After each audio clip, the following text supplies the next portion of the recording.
Belum. Kejap, Mami pasang. Ni kita nak pasang bateri. Kejap.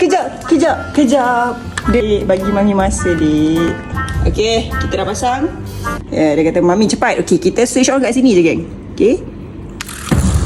Oh.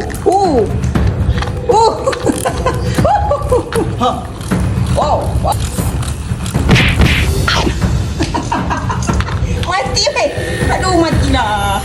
Inilah bentuk burung yang saya baru beli dan saya yakin memang tahan sehari je kot. Berdiri tu. Berdiri anak aku sebab benda ni, guys.